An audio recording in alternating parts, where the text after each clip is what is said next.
राम के लिए वनवास 14 वर्ष का और मेरे पुत्र भरत के लिए राज्य।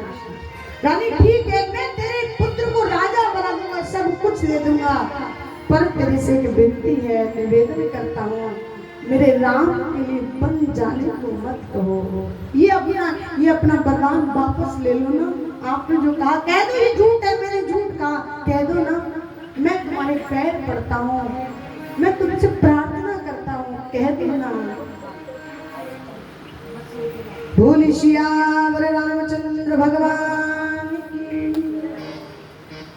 बार बार निवेदन करते, मानो ऐसा लगने लगा जिस प्रकार से मछली जल के बिना तड़पती, ऐसे राजा दशरथ तड़पने लगे, जमीन पर गिर गए। मानो लग रहा था कि शरीर से प्राण निकलने वाले हैं। हे रानी, ये क्या मांग लिया? सुबह जब राम बन जाएगा, और मैंने तो ये घोषणा कर दी, ये प्रचार कर दिया कि सुबह राम युवराज बनेगा, ये अवध क्या कहेगी? और जब मेरा राम चला जाएगा तो ये अवध कैसी लगेगी? सूनी हो जाएगी।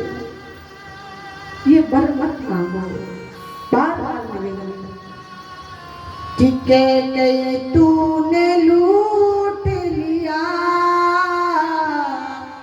दशरथ के खजाने को, कैकेयी तूने लूट लिया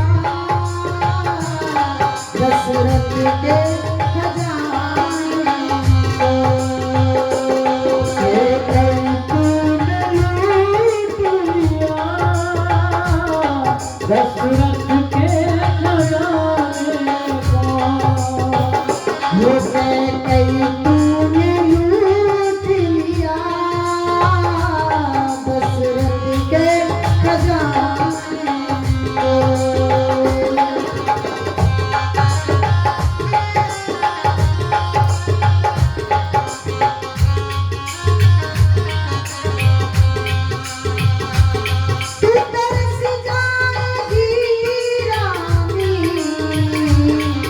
तरस जाएगी रानी, मांग अपनी सजाने को, तू तरस जाएगी रानी, मांग अपनी सजाने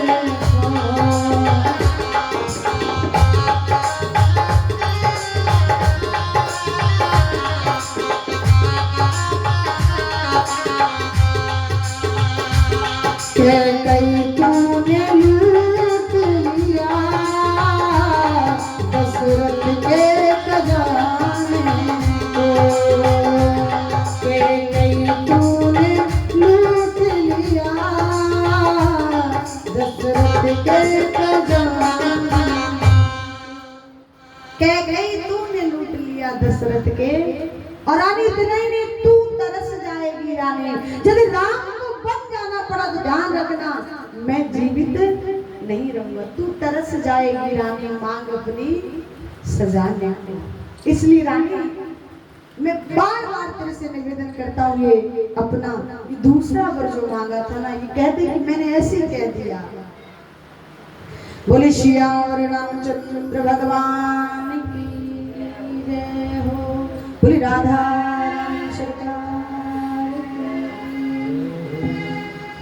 उधर जैसे ही प्रातः हुआ, मंत्रियों ने देखा कि राजा काफी समय हो गया, सुबह ये कहा था कि सुबह राम युवराज बनेगा, अभी तक राजा दशरथ सोकर नहीं उठे, देख कर आओ।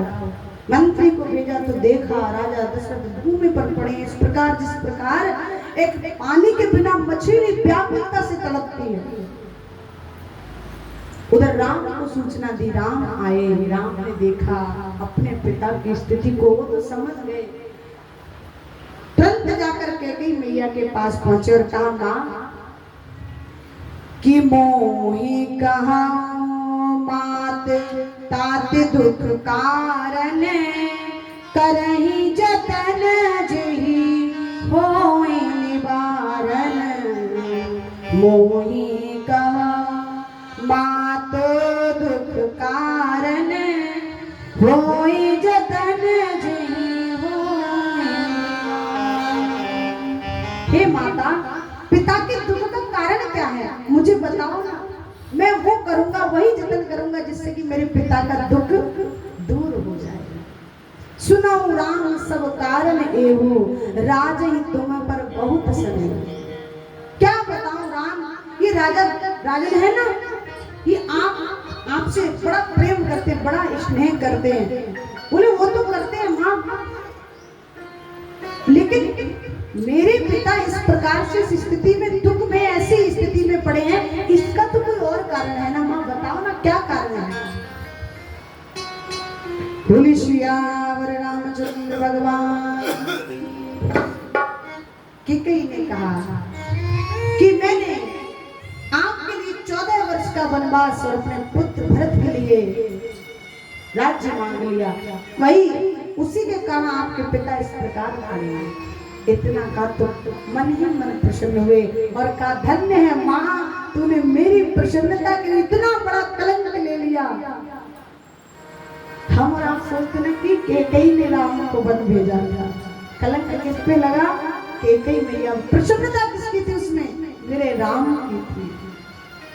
कि सुन जननी सोई सुते पर भागी, सुन जननी सोई सुत पर भागी, जो पित मात बचन अनुरागी, जो पित मात बचन अनुरागी, सुन जननी सोई सुत पर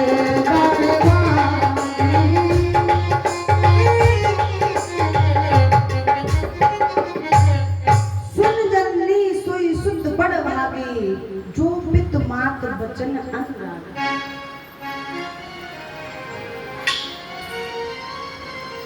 पिता माता पिता के चरणों में प्रेम करना तो बड़ा सरल है, सरल है ना।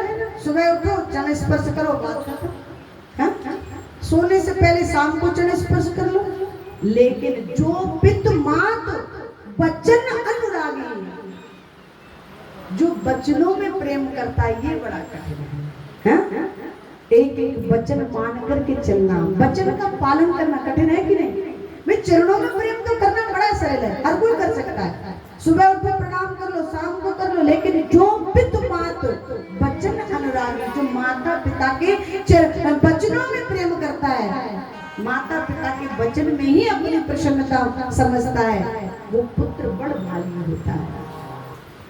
बोली श्रीयावर रामचंद्र भगवान की।